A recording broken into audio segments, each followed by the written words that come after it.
साथियों, स्वागत है आप सभी का एक बार फिर से मेरे चैनल पर। और आज हम पर्टिकुलर जो कि आपका मोस्ट अवेटेड टॉपिक था, जिसके रिगार्डिंग बहुत सारे कमेंट्स मेरे को मिल रहे थे, एंजाइम्स, जो कि आपका पेंडिंग पड़ा हुआ था। तो उसके रिगार्डिंग आज फाइनली मैंने एंजाइम्स के रिगार्डिंग आज हम चर्चा करने वाले हैं और बहुत ही डिटेल में इस पार्ट को हम समझेंगे। हालाँकि एक मैंने पर्टिकुलर पार्ट जो है वो डीबीटी जेआरएफ की जो आपकी प्लेलिस्ट है, वहाँ पे आपको एक वीडियो मिल जाएगा, जहाँ पे हमने केएम और वगैरह के कुछ क्वेश्चन सॉल्व किए हैं। तो आप पर्टिकुलर उस वीडियो को तो ज़रूर देखिएगा। बाकी मैं आपको बताऊँगा कि वो आपको कहाँ पे वो पर्टिकुलर वीडियो आपके लिए इम्पोर्टेंट सिद्ध होगा। ठीक है?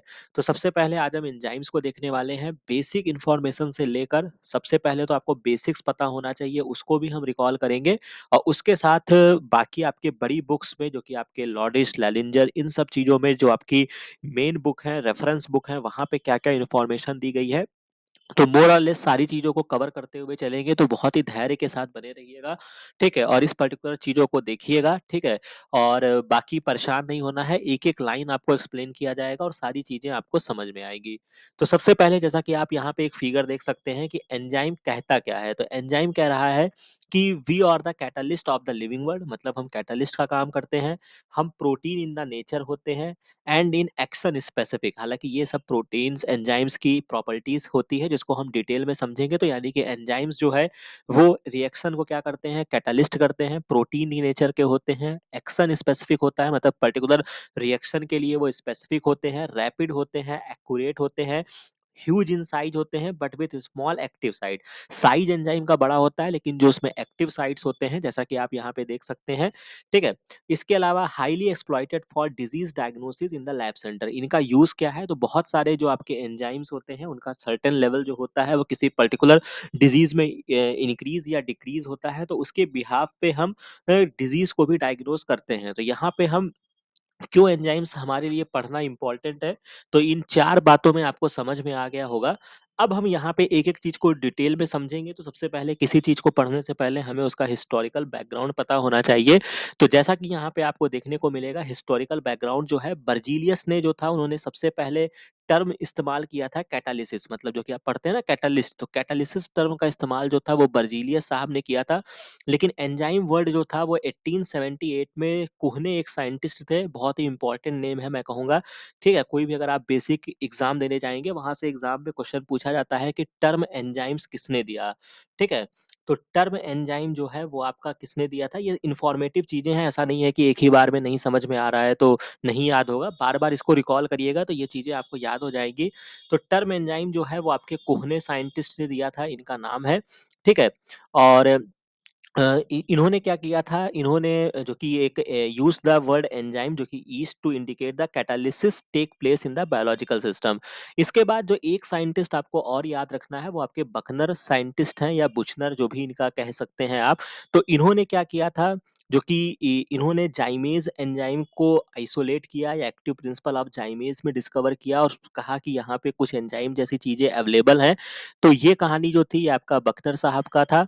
इसके अलावा 1926 में, ये बहुत ही इम्पोर्टेंट है, समनर साहब का नाम, ठीक है? जेम्स समनर ने सबसे पहले first achieve the isolation and crystallisation of the enzyme urease. हालाँकि यूरिएज मैंने आपको पढ़ाया हुआ है, जो कि इसके कोफैक्टर्स वगैरह होते हैं, ये आपका होमवर्क है, इसको या रिकॉल करिएगा, ठीक है? तो यूरिएज को सबसे पहले क्रिस्टलाइज़ किया गया है, किससे क्रिस्टलाइज़ किया गया है? From the jack bean. ये आप, जो कि आपका एक पर्टिकुलर कंपोनेंट है, या कंपाउंड है, या जो भी कह लीजिए, उससे इसको आइसोलेट किया गया है और आइडेंटिफाई किया गया है कि ये प्रोटीन है। तो यहाँ तक जो अभी हमने स्टोरी समझी, उसमें आपको याद रखना है कि बर्जीलियस साहब ने टर्म दिया था कैटालिसिस के वर्ड को, कोहने ने एंजाइम टर्म को दिया, बकनर ने जो था वो जाइमेज वगैरह को आइसोलेट किया ईस्ट से, और उसके बाद समनर साहब ने क्या किया है कि सबसे पहला जो एंजाइम क्रिस्टलाइज़ किया गया है, और एग्ज़ाम में ऐसे क्वेश्चंस पूछे गए हैं कि फर्स्ट एंजाइम जो कि आपका क्रिस्टलाइज़ हुआ है, वो कौन-सा है? तो वो आपका यूरिएज़ है। बाकी यूरिएज़ को काम करने के लिए कौन-सा कोफैक्टर या मेटल्स चाहिए होता है, या आप जानिए, ठीक है?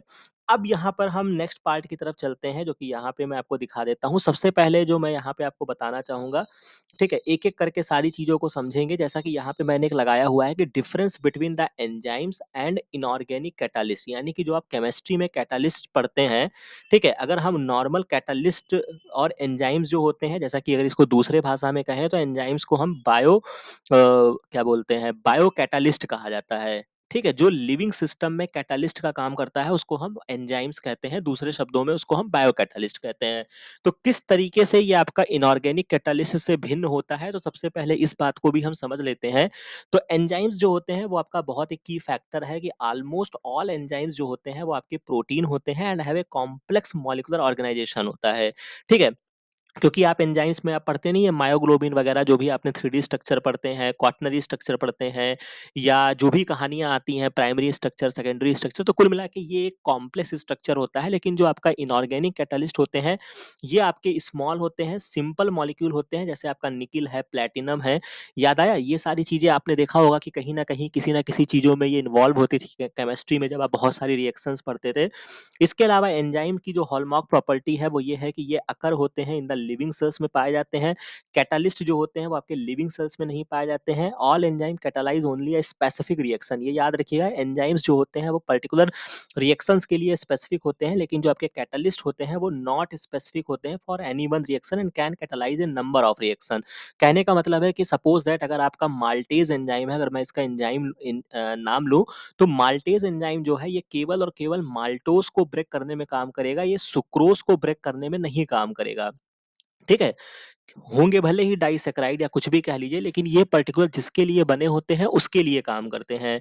ठीक है? अब यहीं पर अगर आपका कोई कैटालिस्ट होगा, हो सकता है कि वो पर्टिकुलर ए रिएक्शन भी करे और पर्टिकुलर बी रिएक्शन में भी इन्वॉल्व हो जाए। ठीक है? तो यहाँ तक बात आपको समझ में आ गई होगी। इसके अलावा जो मोस्ट इम्पोर्टेंट चीज़ है, एंजाइम्स जो होते हैं वो डैमेज्ड हो जाते हैं एट द हाई टेम्परेचर। ये याद रखिएगा कि मोर देन 40 डिग्री सेंटीग्रेड के बाद जो आपके एंजाइम्स होते हैं वो डिनेचर हो जाते हैं। कुछ इसके एक्सेप्शंस हैं, उसको भी हम समझेंगे। जो आपके ज़हन में आ रहा होगा थर्मस एक्वेटिकस, तो वो सारे लिमिटेड एंजाइम्स हैं, बट मोस्टली जो एंजाइम्स होते हैं वो आपके डैमेज हो जाते हैं हाई टेम्परेचर पे। लेकिन जो आपके कैटालिस्ट होते हैं वो वर्क एफिशिएंटली करते हैं एट द हाई टेम्परेचर और प्रेशर। अब यहाँ पे आप सोच रहे होंगे कैटालिस्ट कैसे काम कर पाते हैं, वो एक उनकी अपनी अलग स्टोरी है। बट अगर आपने थोड़ा-सा, अगर मैं आपको केमिस्ट्री में पीछे की तरफ लेकर जाऊँ, जहाँ पे अगर आप हैबर मेथड से, जो कि हम केमिस्ट्री के 11th-12th में बहुत ही आसानी से हम को इक्विलिब्रियम चैप्टर में हम बहुत पढ़ते थे, हैबर मेथड से अमोनिया का सिंथेसिस। तो जहाँ पे शायद मुझे याद आ रहा है कि हम N2+3H2 ऐसे करके कुछ करते थे और अमोनिया बनता था।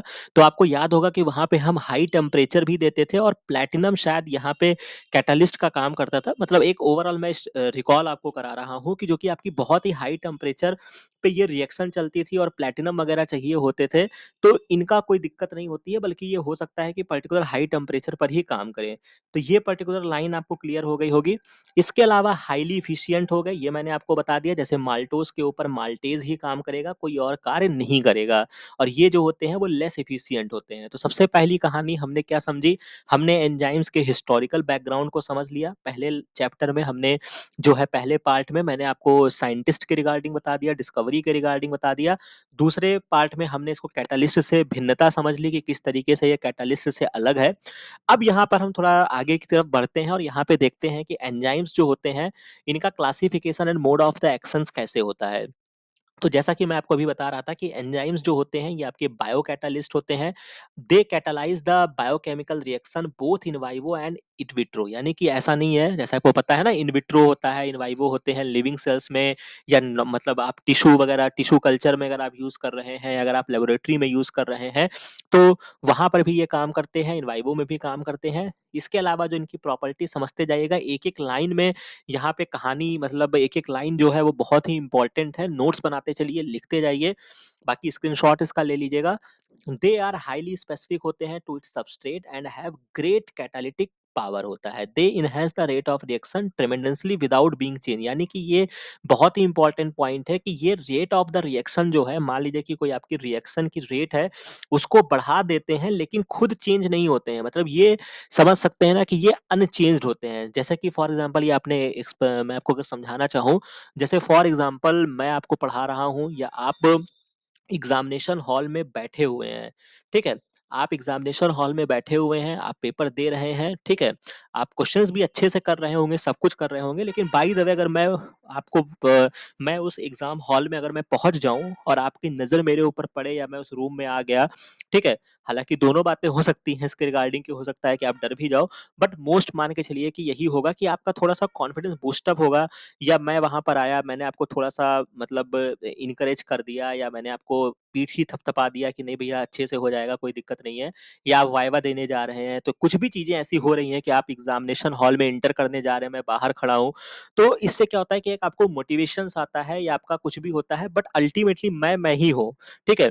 मेरे ऊपर कोई प्रभाव नहीं पड़ रहा है, यानी कि मेरे रहने से आपके ऊपर प्रभाव पड़ा, लेकिन आपका मेरे ऊपर कोई प्रभाव नहीं पड़ा, यानी कि मैं जो हूँ यहाँ पे केस में मैं अनचेंज्ड फॉर्म में हूँ, ठीक है? तो वही काम जो होता है वो आपके एंजाइम्स करते हैं, उनके ऊपर कोई प्रभाव नहीं पड़ता है, वो सारा कार्य कर देते हैं, लेकिन वो जो होते हैं वो अनचेंज्ड फॉर्म में रहते हैं, ठीक है?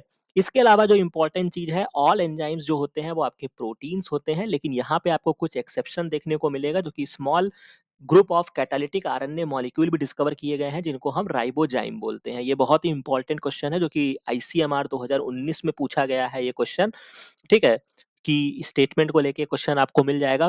बहुत सारे लोग कन्फ्यूज़ होते हैं कि सारे एंजाइम्स प्रोटीन ही होते हैं, बट ऐसा नहीं है। कुछ एंजाइम्स जो हैं, वो आपके राइबोजाइम हैं, जो कि आरएनए एक्टिंग करते हैं एज़ अ प्रोटीन, ठीक है?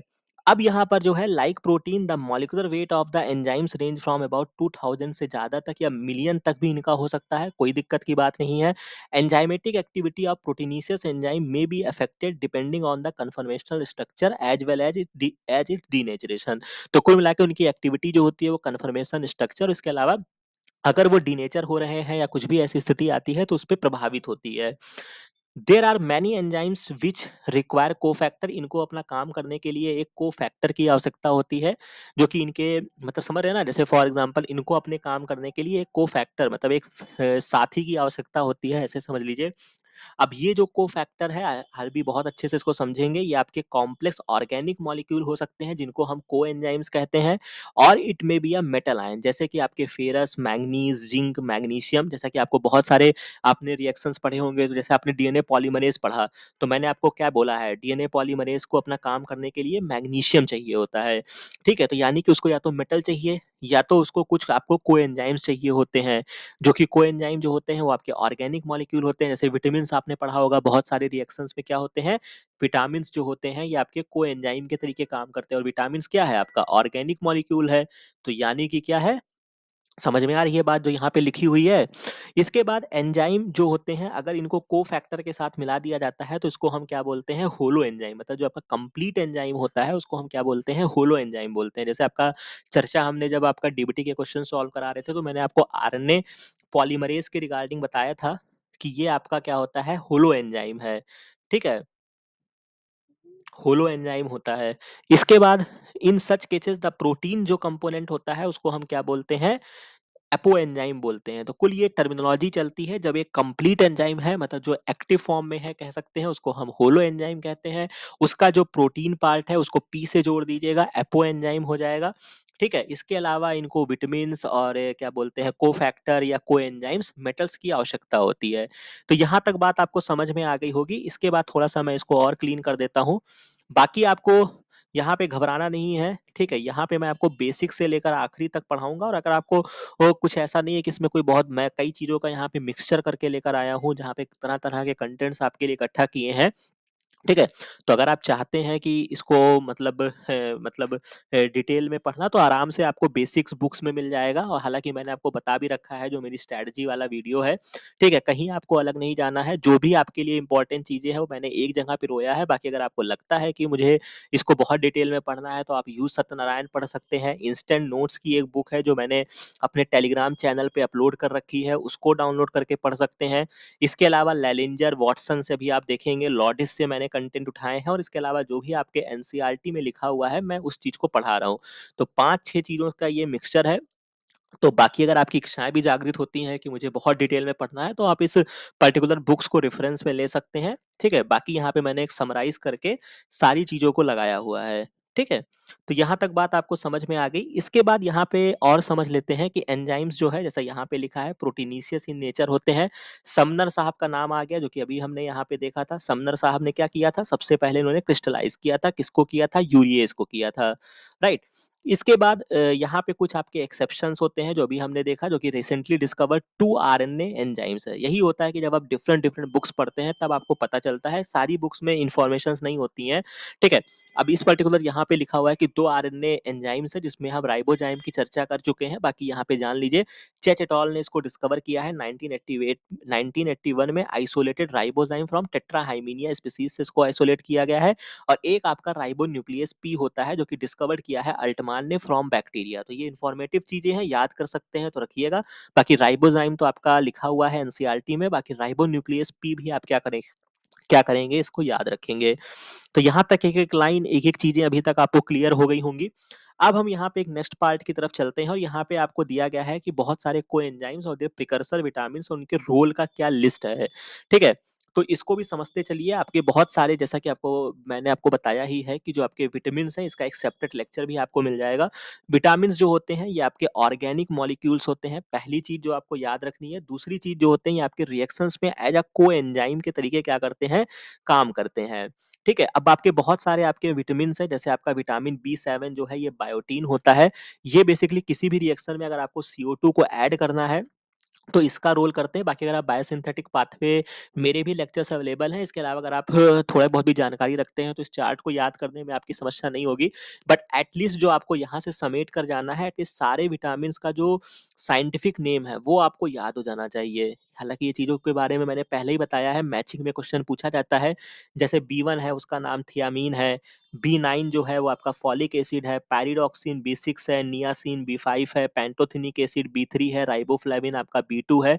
और किससे कौन सी डिजीज होती है, वो भी एक स्टोरी है। विटामिन बी 12 है, ठीक है? तो ये कहानी आपको पता ही है, जो कि आपका बायोटिन हो गया। ये सारी चीजें अगर आप बायोसिंथेटिक पाथवे पढ़ेंगे, तो आपको आसानी के साथ मिलेगा। एक कार्बन का अगर आपको ट्रांसफर करना होता है, तो उसके लिए फॉलिक एसिड होता है। राइबोफ्लेविन FADH वाला आपने इलेक्ट्रॉन ट्रांसपोर्ट चैन में पढ़ा होगा, इलेक्ट्रॉन के ट्रांसफर के लिए होता है। NAD जो होता है, वो भी आपका हाइड्राइड का फॉर्मेशन ट्रांसफर करने के लिए होता है। PLP जो होता है, वो अमाइनो ग्रुप का ट्रांसफर करने के लिए होता है। पैराडॉक्सिल फॉस्फेट। तो ये थोड़ी सी लर्निंग वाली चीजें हैं। प्रयास करिएगा, कोशिश करिएगा, याद करने का प्रयास करिएगा, ठीक है? एग्जाम में क्वेश्चंस पूछे गए हैं, CSIR से लेके, मतलब कुछ भी एग्जाम हो, नीट से लेकर आप CSIR तक चले जाओ, असिस्टेंट प्रोफेसर तक चले जाओ, यहाँ से क्वेश्चंस आपके डिराइव होते हैं। और ये चीजें आपको कोई भी, मतलब कह सकते हैं ना कि मतलब ये चीजें आपके पर्टिकुलर मेमोराइज, कितना आपके अंदर क्षमता है, या कितना आप इसके बारे में डेडिकेटेड होके पढ़ सकते हैं, वही आपके निर्भर करेगा। यहाँ पे कोई भी कहानी कॉन्सेप्ट नहीं चलेगा। तो ये जो पर्टिकुलर चीज है, ये आपको स्वयं देखना होगा, ठीक है? तो इस चीज को आपको याद रखना होगा, ठीक है? तो यहाँ तक बात आपको क्लियर हो गई होगी। अब हम यहाँ पर पर्टिकुलर आगे की तरफ प्रोसीड करते हैं, जो कि यहाँ पे आप देख सकते हैं।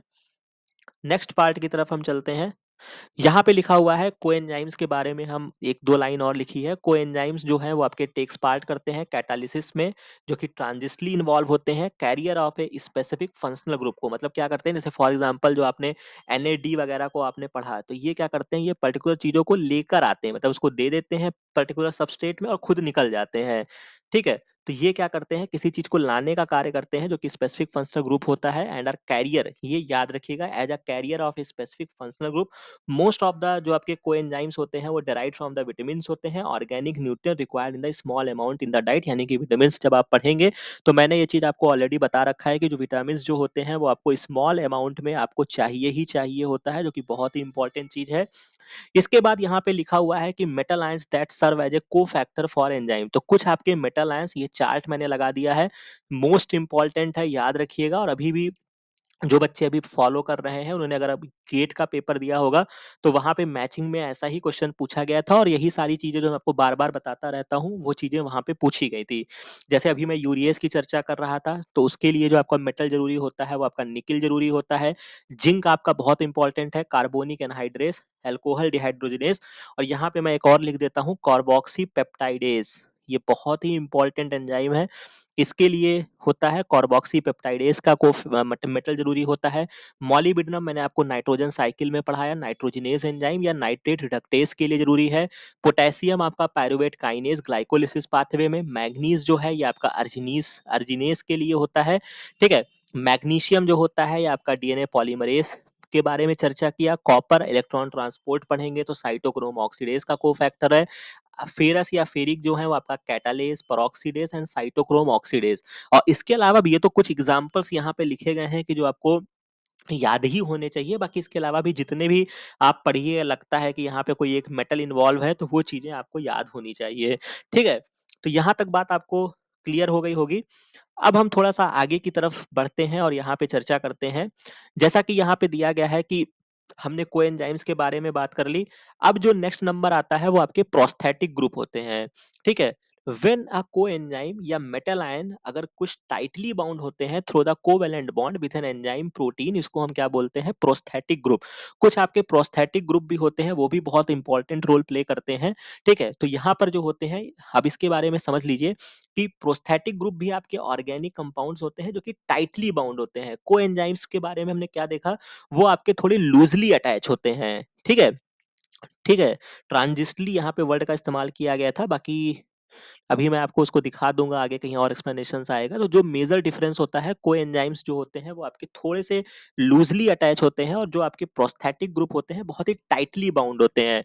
इसका एग्जांपल याद रखिएगा, जैसे आपका हीम जो होता है, जो कि आपका पोरफायरिन होता है, इसे प्रोस्थेटिक ग्रुप के तरीके काम करता है। कुछ एंजाइम है जो कि आपके पेरोक्सीडेज में है, और catalase enzyme that catalyse the breakdown of hydrogen peroxide to water and oxygen. Haem यहाँ पे क्या होता है, एज अ प्रोस्थेटिक ग्रुप के तरीके से काम करता है, जो कि पार्ट होता है एक्टिव साइट का। यहाँ तक बात आपको समझ में आ गई? तो यानी कि हमने 3-4 चीजों को समझा। सबसे पहली बात अब आपको मैं यहाँ पे समझा देता हूँ। जैसे कि आप क्या लिखेंगे, ऐसे भी क्वेश्चंस एग्जाम में पूछे गए हैं। होलो एंजाइम जो होता है ये आपका एपो एंजाइम से मिलता है, ठीक है। एपो एंजाइम प्लस कह सकते हैं आप कोफैक्टर, समझ रहे हैं? ये होता है। अब ये कोफैक्टर आपका कई तरीके का हो सकता है। कोफैक्टर आपका कोएंजाइम भी हो सकता है, 3 तरीके के होते हैं। मेटल्स भी हो सकते हैं, ठीक है, सरल भाषा में मैं कहूँ। और आपके कुछ जो होते हैं वो आपके प्रोस्थेटिक ग्रुप होते हैं। इसमें मेटल तो मेटल है, मेटल में कोई कंफ्यूजन नहीं। कोएंजाइम्स जो होते हैं ये आपके विटामिन होते हैं, ठीक है, ऑर्गेनिक कंपाउंड होंगे, लूजली अटैच होते हैं, याद रखिएगा। और प्रोस्थेटिक ग्रुप जो होते हैं ये आपके प्रोटीन से यानी कि एपो एंजाइम से अटैच होते हैं। पी से प्रोस्थेटिक, पी से प्रोटीन और पी से एपो एंजाइम, याद रखिएगा, ए साइलेंट पढ़िएगा। एपो एंजाइम हो जाएगा, उससे क्या होते हैं, ये आपके टाइटली बाउंड होते हैं। और किसी को अगर टाइटली बाउंड होना है तो उसको कौन सा इंटरेक्शन करना होगा, उसको कोवैलेंट इंटरेक्शन करना होगा, जो कि यहाँ पे ये बातें लिखी गई हैं। तो यहाँ तक बात आपको क्लियर हो गई, ठीक है। अब हम थोड़ा-सा आगे की तरफ बढ़ते हैं और इस बात को और अच्छे से समझते हैं। क्लासिफिकेशन की तरफ अगर जाते हैं तो भाई ऑब्वियस सी बात है, किसी चीज़ को अगर आप पढ़ते हैं, चाहे आपने प्लांट पढ़ा, एनिमल्स पढ़ा, कोई भी चीज़ पढ़ते हैं तो उनका नोमेनक्लेचर होना बहुत आवश्यक है। नहीं तो फिर क्या होगा कि हम उनको, मान लीजिए कि हमने किसी को सोनू कह दिया, आपने किसी को मोनू कह दिया, तो ऐसे काम थोड़ी चलेगा। उसका एक पर्टिकुलर नाम होना चाहिए जिससे उसका जाना जाए, ठीक है। तो क्लासिफिकेशन करने के लिए, जैसे in order to have a systemic study, मतलब अच्छी study, and to avoid ambiguities considering the fact that new enzymes may also be discovered, international union of biochemistry जो है, आईयूबी इसका फुल फॉर्म है, मे भी हो सकता है एग्जाम में पूछे। 1964 ये ईयर इंपॉर्टेंट है, अडॉप्ट किया है classification of enzyme depending on the type of reaction they catalyse करते हैं। इसके आधार पे जो आपको याद रखना है, 6 मेजर क्लास में इन्होंने डिवाइड किया गया है, ठीक है।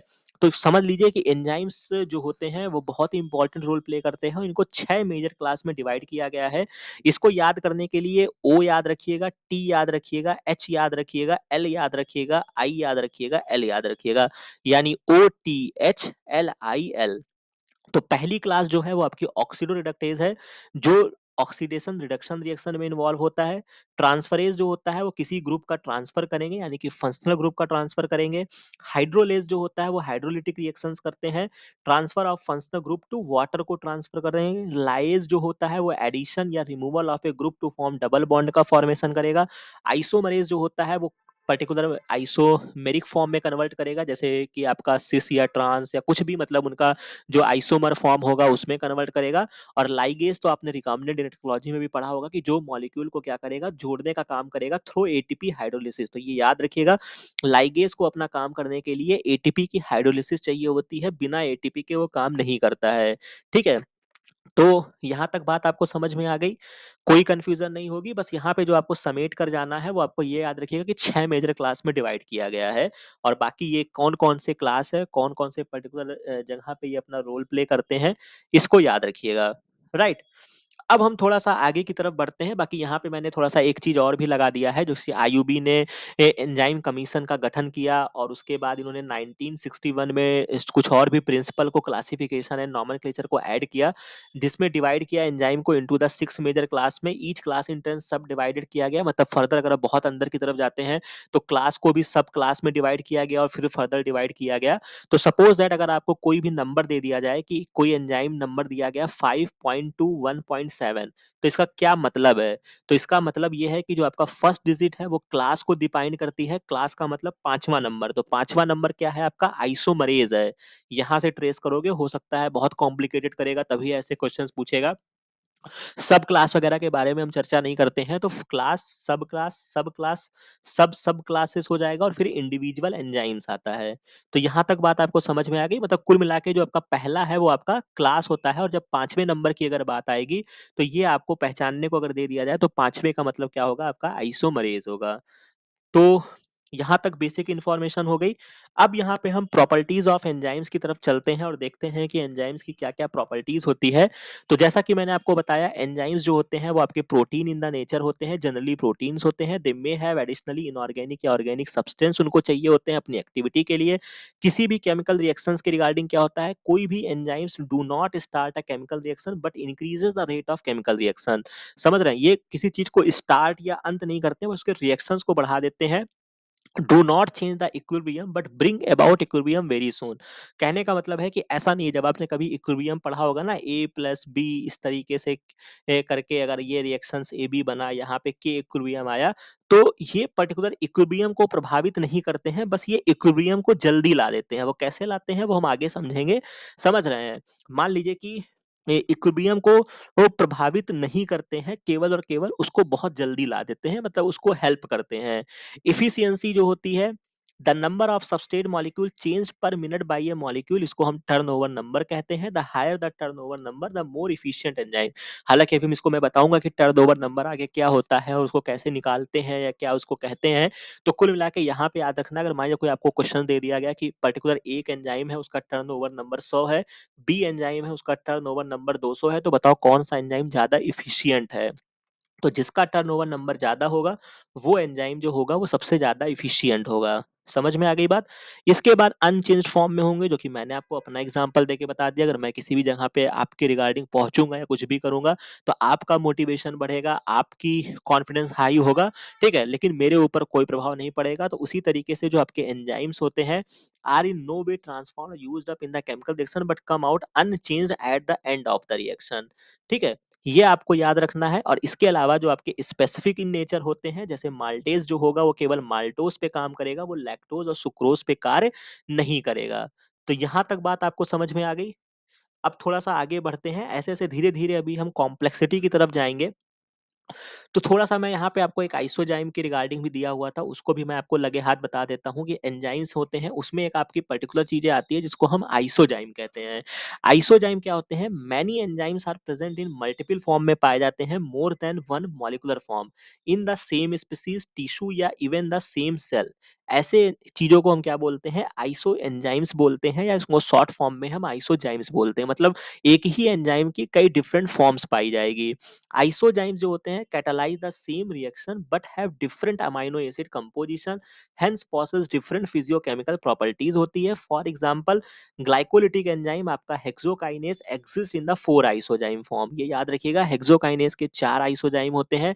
इसी तरीके से जो आपका लैक्टोज डिहाइड्रोजिनेज होता है, ये आपका एनारोबिक ग्लूकोज मेटाबॉलिज्म में इन्वॉल्व होता है। इसके 2 आइसोजाइम ह्यूमन में है, 1 हार्ट में पाया जाता है और अदर स्केलेटल में पाया जाता है। बाकी लैक्टिक एसिड डिहाइड्रोजिनेज के 5 आइसोजाइम एंजाइम है, यहाँ से कैलकुलेट कर लीजिए। 2, एक 3, एक 4 और एक और भी होता है, तो इसको 5 कहते हैं। अल्फा अमाइलेज जो होता है इसके 16 आइसोजाइम होते हैं और अल्कोहल डेहाइड्रोजिनेज के 4 होते हैं।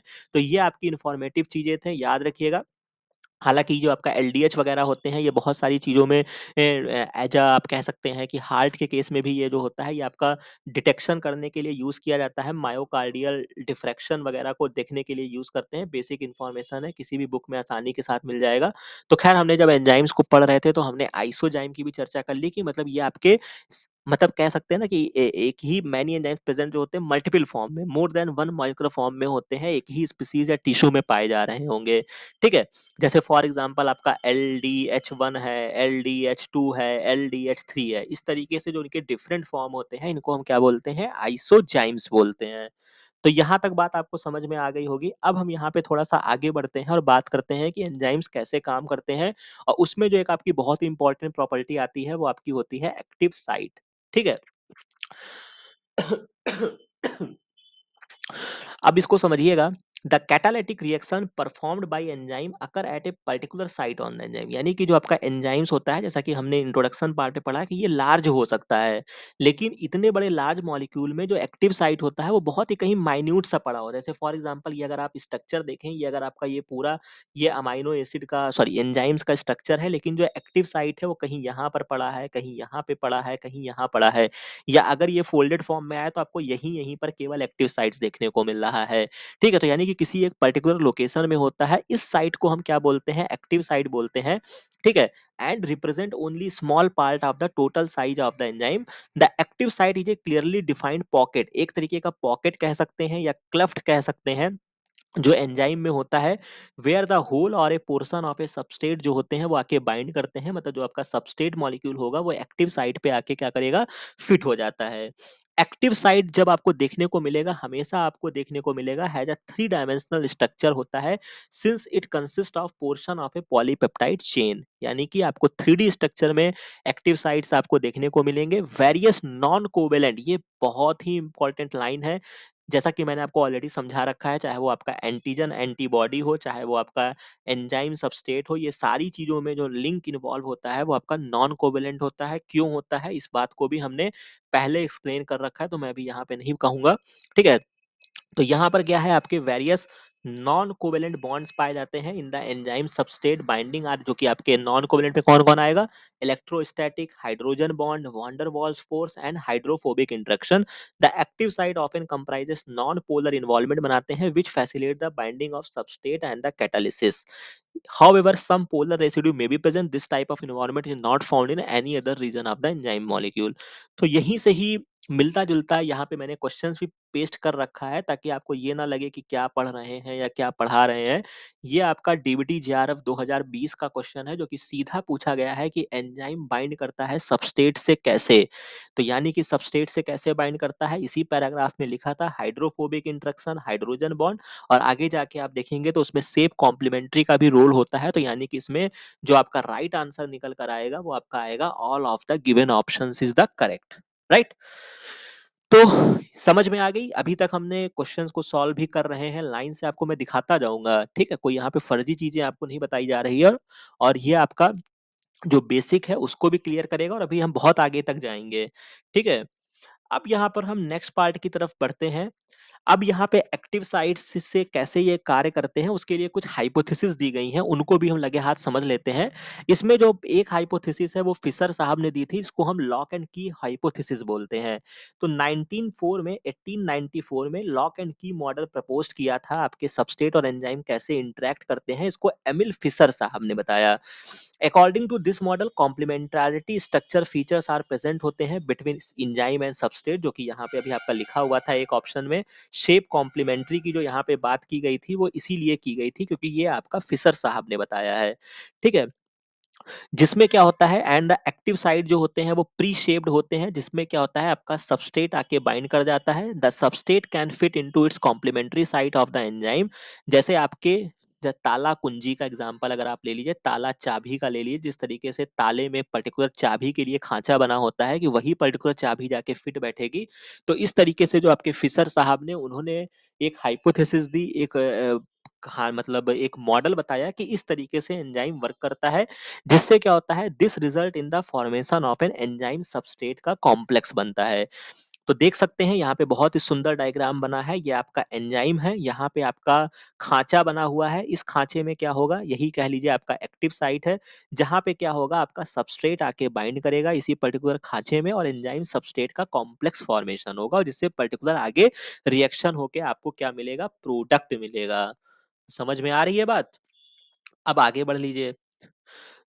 इस मॉडल को एक्सप्लेन किया, लेकिन इस मॉडल से थोड़ा-सा जब चीज़ें और एडवांस हुई, हालाँकि ये जो फिशर साहब ने 1894 में बताया था, उसके बाद 1958 मतलब बहुत सालों के बाद जो था, कोशलैंड साहब आए और उन्होंने एक अपनी अलग हाइपोथेसिस दी और 1958 में जो कि आपके डेनियल कोशलैंड थे, इन्होंने इंड्यूस्ड फिट हाइपोथेसिस बताया।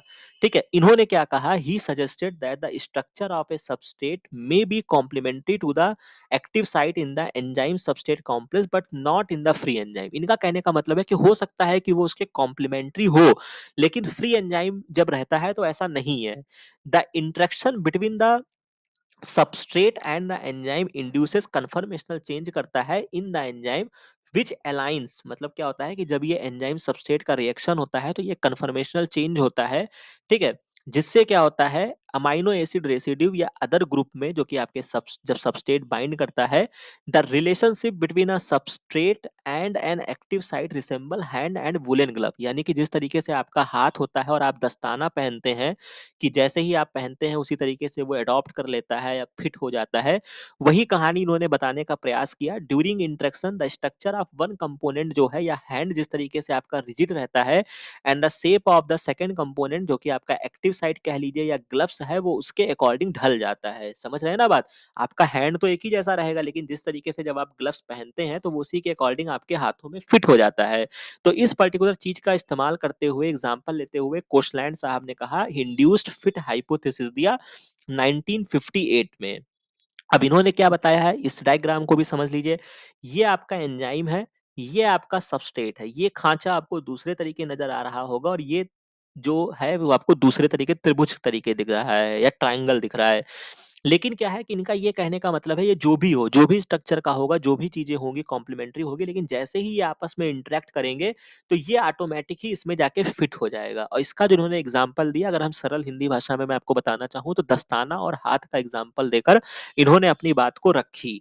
समझ रहे हैं? Interaction between an enzyme and substrate according to induce fit hypothesis.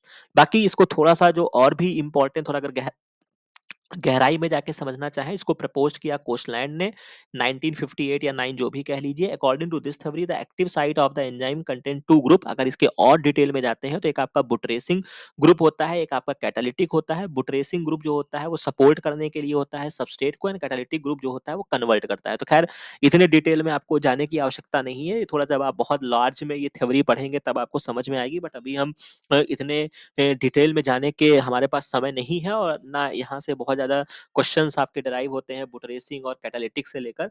तो कोई घबराने की बात नहीं है, बस इसमें ये है कि वो जब आप पर्टिकुलर पार्ट्स की तरफ जाएँगे तो आपको समझ में आएगा।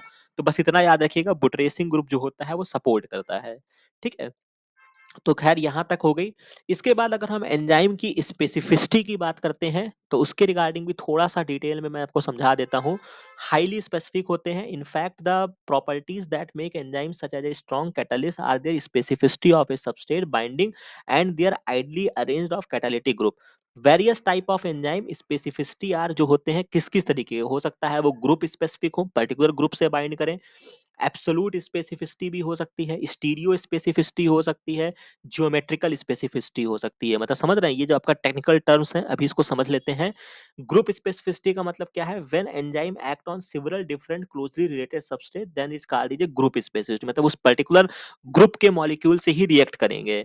When enzyme act on a particular substrate, जिसको हम क्या बोलते हैं, एब्सोल्यूट स्पेसिफिसिटी। इसको याद रखिएगा, एब्सोल्यूट स्पेसिफिसिटी का मतलब होता है कि पर्टिकुलर सबस्ट्रेट से ही रिएक्ट करेगा, जो कि आपका माल्टोज वाला कह सकते हैं कि बहुत बढ़िया इसका एग्जांपल है, जो कि आपका माल्टेज एंजाइम है। ठीक है? ये आपका हो गया। स्टीरियोकेमिकल या ऑप्टिकल स्पेसिफिसिटी होता है कि जैसा कि occurs when substrate exist in the two stereochemical form में है, केमिकली आइडेंटिकली है but different arrangement of atom in the three dimensional spaces, then only one form of isomer will undergo reaction by a particular enzyme, for example D amino acid oxidase catalyze oxidation of केवल D amino acid, यानी कि D है तो D को ही करेगा, L है तो L को करेगा, ये वाली भी स्पेसिफिसिटी भी हो सकती है। और जियोमेट्रिकल स्पेसिफिसिटी का मतलब क्या होता है कि एंजाइम्स जो होते हैं या तो सिस वाले के लिए स्पेसिफिक होंगे तो सिस को करेंगे, और ट्रांस वाले के लिए स्पेसिफिक होंगे तो ट्रांस को करेंगे। और इसका जो एग्जांपल है वो आपका फ्यूमरेज एंजाइम होता है, कैटालाइज करता है conversion of inter conversion of fumarate और मैलेट को आपस में। समझ में आ गई बात? दोनों ही 4 कार्बन कंपाउंड होते हैं, फ्यूमरेट, मैलेट, ये सब आप जब क्रैब साइकिल पढ़े होंगे तो आपने वहां पे देखा होगा, तो वहां पे जो आपका एंजाइम लग रहा है वो आपका फ्यूमरेज है। तो ऐसे ऐसे क्वेश्चंस जो हैं वो आपके डिराइव हो सकते हैं लाइन से, तो इस पर्टिकुलर चीज को भी हमने यहाँ पे समझ लिया। ठीक है, तो देखते जाइए धीरे धीरे आपका किस तरीके से एक एक चीजों को मैं समझा रहा हूँ। अब यहाँ पे कुछ और फैक्टर्स को देख लेते हैं कि कौन कौन से ऐसे फैक्टर हैं जो एंजाइम्स की एक्टिविटी को अफेक्ट करते हैं। ये भी आपका बहुत ही इंपॉर्टेंट है। Rate of enzyme catalyse reaction is influenced by changing the environmental condition पे इफेक्ट करता है, मतलब प्रभावित होता है। अब ये जो आपके इंपॉर्टेंट फैक्टर हैं, influence the velocity of the enzyme reactions are temperature हो सकता है, पीएच हो सकता है, सबस्ट्रेट की कंसंट्रेशन हो सकती है, और कुछ आपके मॉड्यूलेटर्स होते हैं या आपके इनिबिटर्स होते हैं। समझ में आ रही है बात? तो सबसे पहले हम टेम्परेचर की चर्चा कर लेते हैं।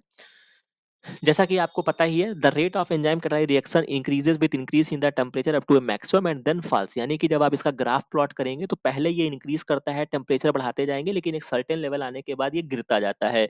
तो जब आप इस ग्राफ को प्लॉट करते हैं तो ये जो ग्राफ आपको देखने को मिलता है, ये आपको बेल शेप्ड ग्राफ मिलता है, जो कि मैंने इसको आगे लगा रखा है। ठीक है, ये आपको टेम्परेचर का ग्राफ देखने को मिल जाएगा। अब इसको और अच्छे से समझेंगे तो कुल मिला के यहाँ पे आपको ये याद रखना है कि टेम्परेचर का जो आपको ग्राफ देखने को मिलता है वो आपको बेल शेप्ड ग्राफ देखने को मिलता है।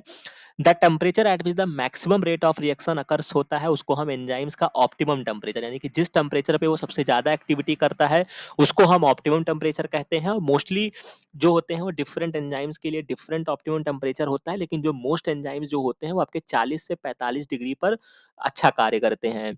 Majority of enzymes in the human body, अगर हमारी बॉडी की बात करेंगे तो उनका ऑप्टिमम टेम्परेचर 37 डिग्री होता है या 98.6 फ़ारेनहाइट होता है, एंड डीनेचर्ड हो जाते हैं या डिग्रेड हो जाते हैं एट एक्सट्रीम टेम्परेचर। अगर इनको हाई टेम्परेचर पे लेकर जाओगे तो वो अपने डीनेचर हो जाते हैं या अपनी एक्टिविटी को खो देते हैं। लेकिन इसका एक्सेप्शन है, फ्यू एंजाइम्स ऐसे भी हैं जैसे आपका टैक डीएनए पॉलीमरेज है जो कि प्रेजेंट होता है इन द थर्मोफिलिक बैक्टीरिया जो कि थर्मस एक्वेटिकस में है, या आपका वेनम फॉस्फोकाइनेज है, या मसल एडिनाइलेट काइनेज है जो कि एक्टिव रहते हैं 100 डिग्री सेंटीग्रेड पे। तो यहाँ से ये एग्जाम्पल का नाम भी याद रखिएगा, हो सकता है पूछ ले, क्योंकि थर्मस एक्वेटिकस तो दुनिया जानती है, लेकिन वेनम फॉस्फोकाइनेज और मसल एडिनाइलेट भी आपको याद रखना होगा। राइट, अब थोड़ी सी और चर्चा को आगे बढ़ाते हैं और इसमें देखते हैं टेम्परेचर के रिगार्डिंग। एंजाइम्स जनरली फंक्शन करते हैं in the narrow range of temperature. The temperature at with the enzyme, जो भी हमने बात की, आपका ऑप्टिमम टेम्परेचर होगा। एंजाइम एक्टिविटी डिक्लाइन करती है both below and above the optimum temperature, ना उसके ऊपर ज्यादा अच्छा काम करेंगे ना उसके नीचे काम करेंगे। तो ये सब पॉइंट भी आपके लिए बहुत ही इंपॉर्टेंट है। Low temperature preserve the enzyme, ये टेम्पोरली इनएक्टिव कर देगा, एंड व्हेन द टेम्परेचर को हम नॉर्मल लाएंगे तो अपनी लॉस एक्टिविटी को क्या करेगा, रिगेन कर लेगा। याद रखिएगा, ठीक है।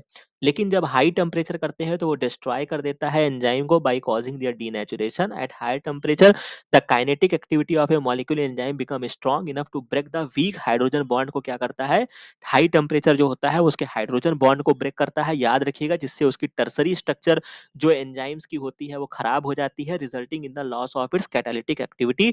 इस चेंज को हम डीनेचुरेशन बोलते हैं। Once the enzyme protein is denatured it remains inactive even if the temperature is then brought down. तो यानी कि डीनेचर होने के बाद वो आप नीचे भी लाएंगे तो भी कुछ काम नहीं होने वाला है। समझ रहे हैं? तो यहाँ तक बात आपको समझ में आ गई। ये जो आपको ग्राफ देखने को मिलेगा ये आपको बेल शेप्ड ग्राफ देखने को मिलता है।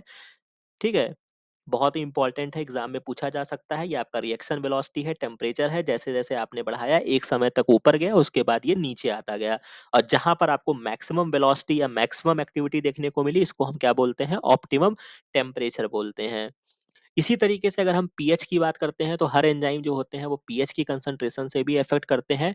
इसका भी जो ग्राफ होता है वो आपका बेल शेप्ड देखने को मिलता है। तो याद रखिएगा एग्जाम में आपसे पूछेगा कि किसका ग्राफ आपको बेल शेप्ड देखने को मिलता है। एक ऑप्शन में पीएच देगा, एक ऑप्शन में टेम्परेचर देगा, एक में देगा बोथ ऑफ द एबव, एक में देगा नन ऑफ द एबव। तो हम क्या आंसर करेंगे? Both of the above. ठीक है, तो ये भी आपको बेल शेप्ड देखने को मिलता है। Each enzyme has its unique optimum pH at which the rate of reaction is the greatest.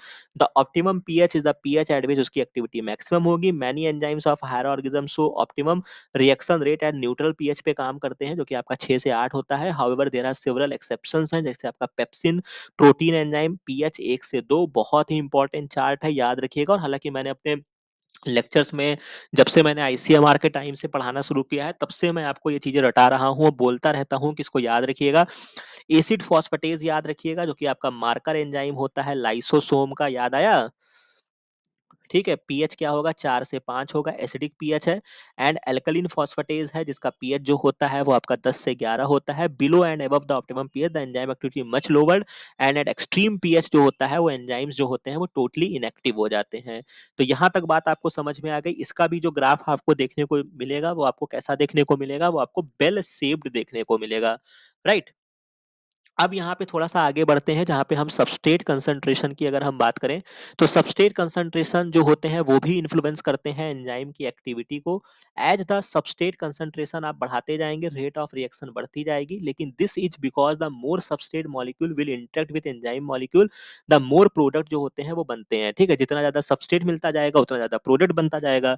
लेकिन however after a certain concentration, further increase in the substrate concentration will have no effect on the rate of reaction, since the substrate concentration will no longer be to be limiting factor. At this stage enzyme molecule becomes saturated and work at their maximum possible rate। कहने का मतलब ये है कि substrate जो होगा वो क्या करेगा? वो एंजाइम जो होगा वो उससे क्या करेगा? वो उससे बाइंड करेगा। सबस्ट्रेट जो होगा वो एंजाइम से बाइंड करेगा और वो अपनी एक्टिविटी को करेंगे। ठीक है, एक्टिविटी को करेंगे, राइट। लेकिन क्या होगा कि सबस्ट्रेट पर क्या, जैसे आपको क्या बताया मैंने कि आपके एंजाइम्स पर क्या है? एक्टिव साइट्स हैं जिसपे सबस्ट्रेट आके बाइंड करेंगे। अगर मैं इसको एग्जांपल से समझना चाहूँ, तो अगर मान लीजिए कि आपके पास एक्टिव साइट किसी एंजाइम पे 20 हैं, तो 20 सबस्ट्रेट आए, आराम से बाइंड कर गए। लेकिन आप पहले 5 आए, आराम से बाइंड किए, 10 आए, आराम से बाइंड किए, 15 आए, बाइंड किए, 20 आए, बाइंड किए। लेकिन अगर आप सबस्ट्रेट बढ़ाते जा रहे हो, 25 कर दिए बाबू, तो क्या होगा? यहाँ पे एक्टिव साइट ही नहीं है। आपने 50 कर दिया, नहीं है कोई, मतलब एक होता है ना कि एक सैचुरेशन लेवल आ गया भाई, अब कितना उसकी क्षमता से ज्यादा कर दोगे।